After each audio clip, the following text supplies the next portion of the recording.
Algumas histórias foram enterradas por um motivo.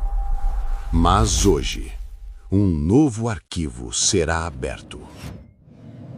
O ar na câmara subterrânea tornou-se uma coisa sólida, pesado, denso, carregado de uma malícia que era quase palpável, como a pressão da água profunda. A escuridão era total, um vácuo que devorava não apenas a luz, mas também o som. O baque do alçapão se fechando no andar de cima foi o ponto final, o selo em seu túmulo. Elias estava de pé, congelado, o diário de Elara ainda em sua mão, o couro quente como pele febril contra seus dedos gelados. O coro de vozes que o reivindicara ainda ecoava em sua mente, uma cicatriz sônica. Ele não estava mais explorando uma casa, ele estava dentro do estômago da besta.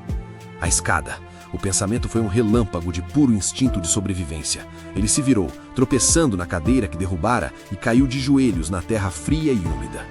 O impacto enviou uma onda de dor por seu corpo, mas a adrenalina a transformou em combustível. De quatro, ele se arrastou na escuridão, as mãos tateando desesperadamente à sua frente. Suas unhas se encheram de terra fria e pegajosa. O cheiro de solo e decomposição era sufocante, o cheiro de um caixão recém-fechado. Onde estava? Onde estava a maldita escada? Seus dedos roçaram madeira, áspera, úmida, o primeiro degrau. Ele se agarrou a ele como um homem se afogando se agarra a um destroço. Subir foi um ato de fé cega. Cada degrau gemia sob seu peso, não com o som de madeira velha, mas com um lamento baixo e gutural, como se ele estivesse escalando a caixa torácica de uma criatura adormecida. O ar ficou mais frio a cada passo, e uma brisa antinatural desceu do alçapão, acariciando seu rosto com dedos gelados e trazendo consigo um som. Um único sussurro, repetido infinitamente, vindo de cima. Elias, Elias, Elias. Era a voz de uma criança agora, a voz de Clara. A casa estava usando sua dor mais profunda para iluminar seu caminho na escuridão. Um ato de crueldade tão íntimo que o fez soluçar. Ele empurrou com a cabeça e os ombros contra a madeira do alçapão. Estava selado, firme como pedra. Não, não, por favor! Ele bateu, uma vez, duas vezes. O som era abafado, patético. Ele bateu de novo, com toda a sua força, e a madeira não cedeu, mas a biblioteca acima dele respondeu. Um estrondo ensurdecedor, como uma árvore caindo, sacudiu o chão acima de sua cabeça. Poeira e lascas de madeira choveram sobre ele. Silêncio. E então, o som de um arranhão lento e deliberado. Ferro raspando em madeira. O trinco. A casa estava abrindo a porta para ele. Estava o convidando para a caçada. Com o último empurrão desesperado, o alçapão se abriu e ele rolou para o chão da biblioteca, ofegante, coberto de sujeira e suor frio. A luz fraca da lua, filtrada pelas janelas empoeiradas, mal iluminava a cena, mas era o suficiente para ver o caos. A grande mesa de carvalho estava virada de cabeça para baixo. Livros estavam espalhados pelo chão como pássaros mortos, com as páginas abertas e rasgadas. As estantes, antes repletas de conhecimento esquecido, agora estavam quase vazias. E os livros? Os livros não estavam apenas no chão.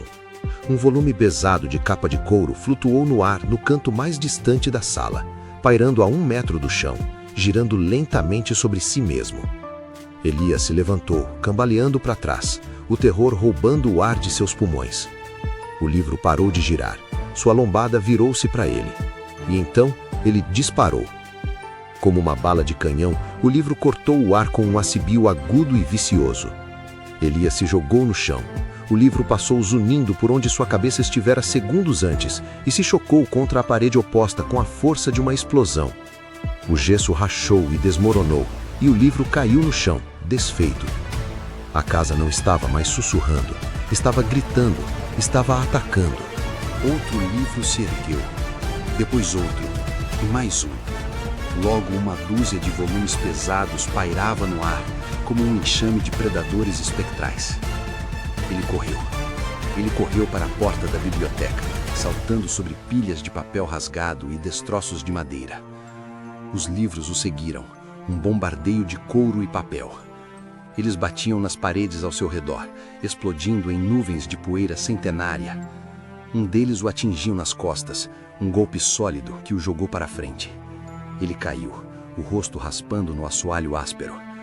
O gosto de sangue e poeira encheu sua boca. Ele se arrastou, os dedos arranhando a madeira, e conseguiu passar pela porta, mergulhando no corredor escuro. Atrás dele, a porta da biblioteca bateu com uma força sobrenatural, o som ecoando pela casa como um tiro. A fechadura girou com um clique metálico alto e final. Um predador enjaulado. Um refúgio temporário. Ele se levantou, tremendo, o corpo dolorido. O corredor estava escuro, mas não silencioso. As vozes haviam retornado.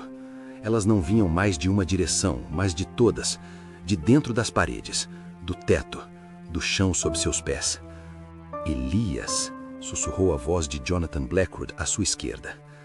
Elias, lamentou a voz de Eleanor à sua direita. Elas se sobrepunham, criando uma harmonia dissonante e enlouquecedora. Ele tapou os ouvidos com as mãos, mas o som não vinha de fora. Estava sendo transmitido diretamente em seu cérebro. Era inútil. Ele olhou para os retratos na parede. Na luz fraca, os rostos pareciam se contorcer. Os olhos pintados o seguiam, brilhando com uma vida maliciosa. Um sorriso fino e cruel se formou nos lábios de um dos retratos de uma criança. O vidro que cobria o retrato de Elara Blackwood rachou, formando uma teia de aranha sobre seu rosto aterrorizado. A escada, a saída, era seu único pensamento. Ele correu pelo corredor, um túnel de escuridão e vozes acusadoras.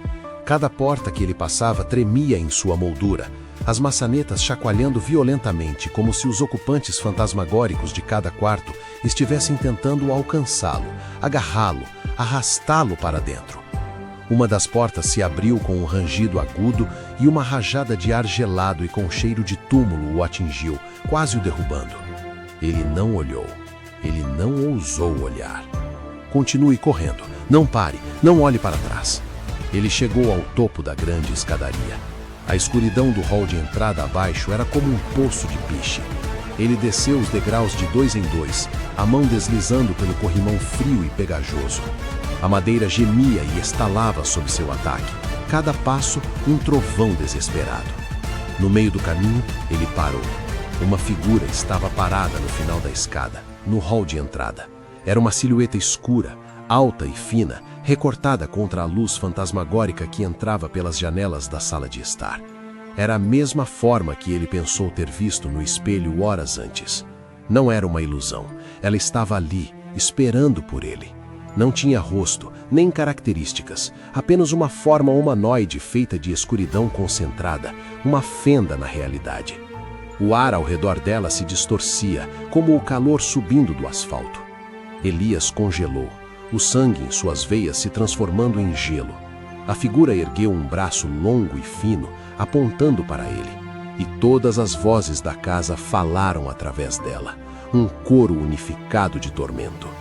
Elias!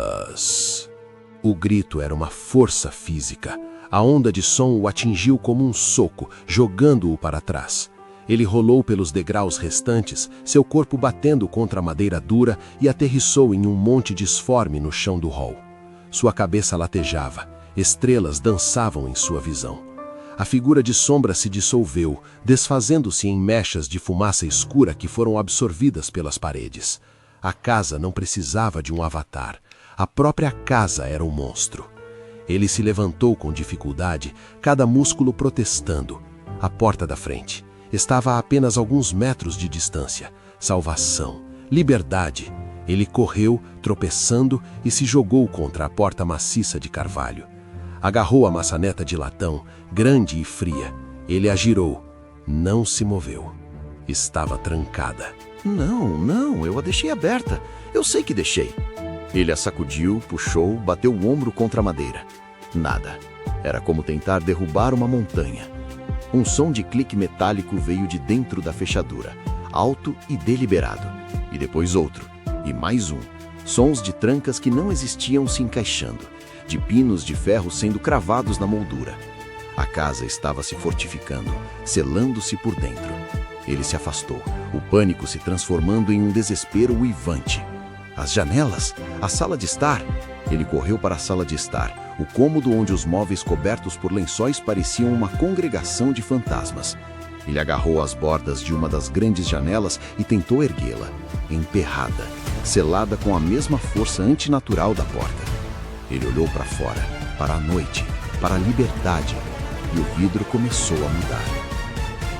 Ele embaçou, como se com uma respiração gelada, e então o embaçamento se transformou em uma camada de gelo preto, espalhando-se a partir das bordas, espesso e opaco como obsidiana. Em segundos, a janela não era mais uma janela, mas uma laje de escuridão sólida, bloqueando a luz da lua, aprisionando-o na escuridão total mais uma vez. Ele recuou horrorizado, enquanto o mesmo processo se repetia em cada janela da sala, uma após a outra, mergulhando o cômodo em uma noite artificial e absoluta. A única luz vinha do corredor. A casa estava brincando com ele, guiando-o, encurralando-o. E então, os móveis cobertos por lençóis começaram a se mover. Não era um movimento rápido, era lento, sutil. Um sofá coberto pareceu se deslocar alguns centímetros para a esquerda. A forma de uma poltrona se endireitou, como se alguém tivesse se sentado nela. As figuras encapuzadas estavam se reposicionando, formando um círculo ao redor dele. Ele podia sentir o peso de seus olhares invisíveis através do tecido. O ar estalou. O lençol que cobria uma mesa de centro foi arrancado com uma violência súbita, como se por uma mão invisível, e jogado contra ele, envolvendo sua cabeça, cegando-o, sufocando-o com o cheiro de um século de poeira e decadência. Ele gritou, lutando contra o tecido, e o arrancou do rosto a tempo de ver o pesado sofá de veludo carmesim deslizar pelo chão em sua direção, sem um som, empurrado por uma força invisível e implacável. Ele saltou para o lado, e o sofá bateu onde ele estava, quebrando uma pequena mesa em pedaços. Ele não podia ficar ali. Ele correu de volta para o hall, para a escada, para qualquer lugar. Ele não estava mais procurando uma saída. Ele estava apenas fugindo. Subiu as escadas novamente, o som de seus próprios passos ofegantes ecoando em seus ouvidos, misturado com o coro crescente de seu nome. As paredes pareciam se fechar ao seu redor. O teto parecia mais baixo. A geometria da casa estava se distorcendo, tornando-se uma armadilha impossível. Ele correu pelo corredor do andar de cima, passando pela biblioteca agora silenciosa e selada, passando pelos quartos com suas portas chacoalhantes. Ele chegou ao final do corredor, ao quarto da criança com o cavalinho de balanço. A porta estava escancarada. O cavalinho de balanço, antes imóvel, agora se movia furiosamente para frente e para trás, batendo no chão com um ritmo hipnótico e enlouquecedor. O bloco com a letra E não estava mais no chão. Ele estava flutuando na altura dos olhos, no centro do quarto. O som de seu nome parou. Um silêncio súbito e terrível desceu, quebrado apenas pelo baque rítmico do cavalo de balanço. O bloco de madeira girou lentamente no ar. A letra E virou, revelando um L. Depois um I. A. S. Letra por letra, a casa soletrava sua identidade, sua condenação. E quando a última letra se revelou, a porta do quarto bateu com a força de um raio, a escuridão aprisionando-o ali. O som do cavalo de balanço parou. O bloco de madeira caiu no chão com um clique suave. E então as vozes retornaram, todas elas, de uma só vez, não mais sussurrando ou gritando seu nome em um coro. Agora era uma única palavra, dita por uma legião de almas perdidas, distorcida em um rugido eletrônico e demoníaco que vibrava em seus ossos, que fazia seus dentes doerem. Era um som que desfazia a sanidade. Ele caiu de joelhos, as mãos pressionadas contra as orelhas, um grito inútil morrendo em sua garganta. O som de seu nome, agora um coro ensurdecedor de vozes espectrais, era a única canção que a casa cantava, e ele era o ouvinte cativo. Algumas histórias deveriam permanecer esquecidas, mas este arquivo já foi aberto. Se quiser descobrir o próximo segredo, inscreva-se no Arquivo das Sombras.